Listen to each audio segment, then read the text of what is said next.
I think that there are a lot of like stereotypes that come to mind when you think about the concept of a feminist artist or a queer artist. Like I feel like maybe you think of artists like Barbara Kruger, who was very obvious in her feminist messaging. Like she really, really wanted to get very specific messages across to people in quite obvious and accessible ways, which I think is really great. But I think that being a feminist artist for me is less about painting really obvious feminist things and is more about me painting from my personal, like from my real life experiences, and then just hoping that that translates to like the audience and to the people who are looking at it. A lot of artists and I guess a lot of art critics or whatever, they say that if you want to really connect with people, you need to stop making art for the audience. And I think that for at least a little bit there, I think that I was making art that I thought that a feminist audience might like, that I thought that kind of those viewers would have wanted to see. And I was painting things that I thought that they might relate to. But I find that when I paint things that are really from my personal experience, I find that I like my paintings a lot more. And I think that as an artist, when you like your paintings a lot more, I think other people really like those paintings a lot as well. It's funny because I feel like in 2025, we say things, or like a lot of people in the world think that feminism isn't that important anymore, or that kind of fighting for equality isn't that important because we've kind of hit so many of these milestones. But the fact is that so many women and so many young girls, they hate themselves so much because they're constantly comparing themselves to what they think a woman should be, or what they think a woman should look like, or what they think a woman should do or act like or whatever. And it is so incredibly damaging. And I think that one of the best ways that we can kind of avoid this and stop kids and young women from thinking like this is by getting them to think about it. I think that a lot of women just go through their lives kind of not really processing any of the things that have happened to them. They don't process like the way that they think about things. They don't process their own expectations. They don't process their own ideals, and they don't understand where these things come from. They don't understand why they think these things or why they do these things. And so with my paintings, by painting things that are so specific to me, and by painting the troubles that I've had to go through specifically with relationships, I'm really hoping that women can look at these paintings and have their personal experiences reflected back at them. And obviously I would love to change the way that people think about themselves, but I think that the first step is just to get them thinking about how they think about themselves. The most common symbolism that I'll use in my paintings is the apple, which I think that a lot of people know me as the girl who paints apples, and the apple is very important to me and it symbolizes many things. I think that there are multiple ways that you can look at it, but one of the most significant ways that I look at it is how women have been represented versus how women should be represented or how they should be thought of. I think it's funny that the apple sometimes is a symbol for fertility and that the woman is also a symbol for fertility, but I think there's something about that symbolism that doesn't really sit right with me, that a woman's symbolism is fertility or that the apple symbolism is fertility, because I think that women obviously are very creative and, you know, can create things and, you know, like the miracle of life and blah, blah, blah. But it's like, is that the most importance that a woman has? Like, I don't think so. I think that there are a lot of things that women do that are equally as important as her ability to give birth.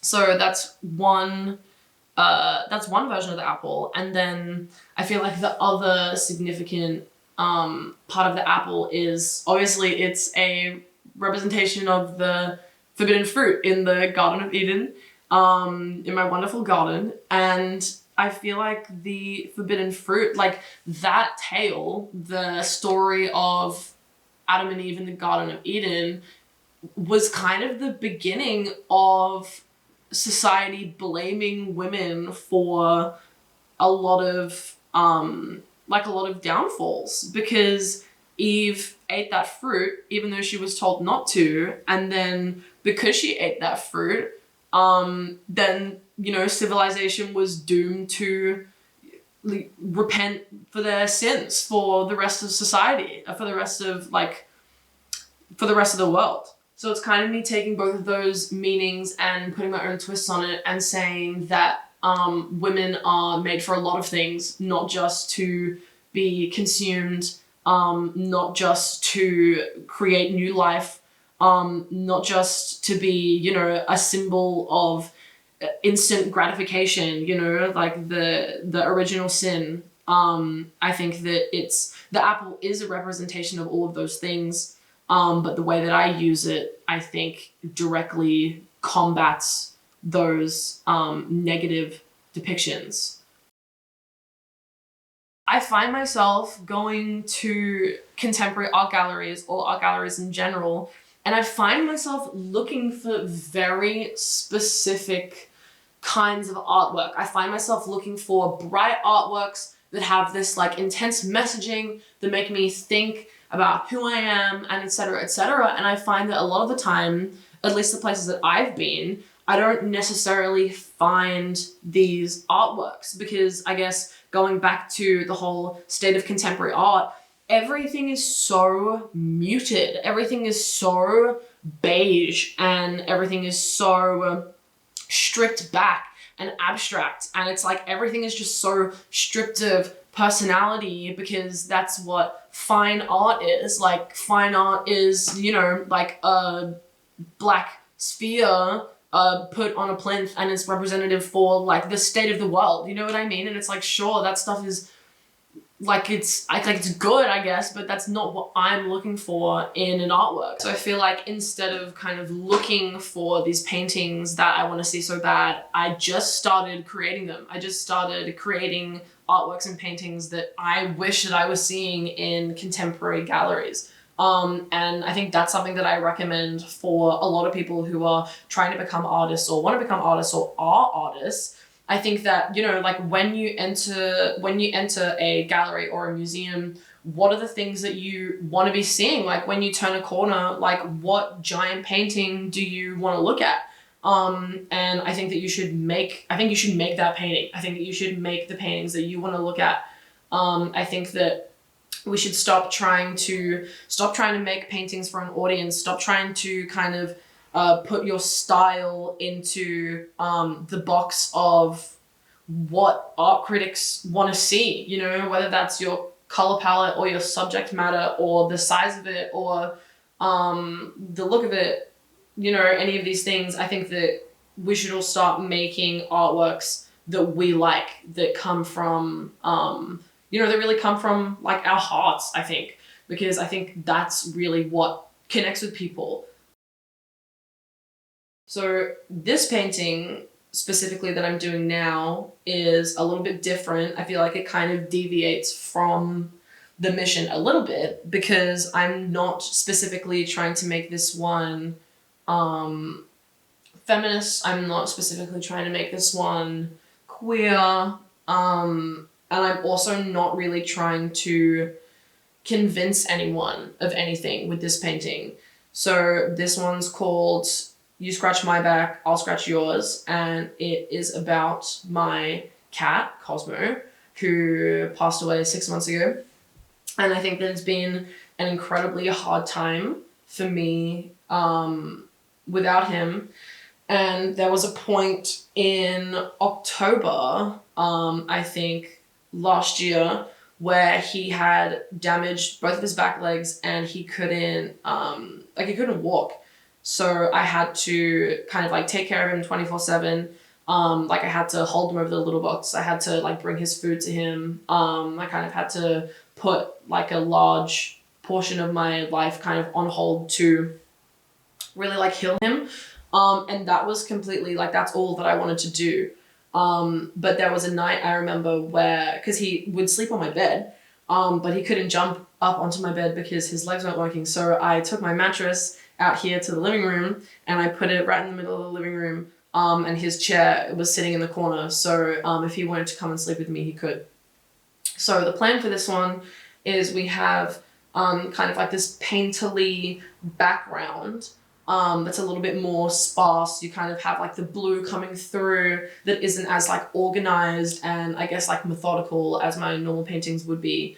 And then here in the middle, in my usual style, I'll have me lying down and then Cosmo lying down next to me.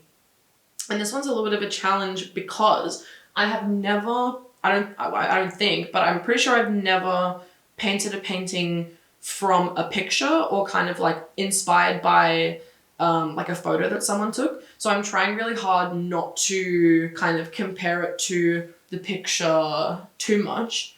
But with Cosmo sitting here and with me lying here, those two will be in my normal style, so very like cartoonish, with everything else being a little bit more like disjointed, I guess. And I feel like the feelings that I'm trying to kind of portray in this one are just like the love that you have for the things in your life, the animals in your life, the people in your life, and how those are kind of like, those are the things that matter really out of everything. It's kind of the people and the things and the animals that you hold close to you, and then when they leave, everything kind of feels a little bit disjointed and nothing really feels like it's in the right place.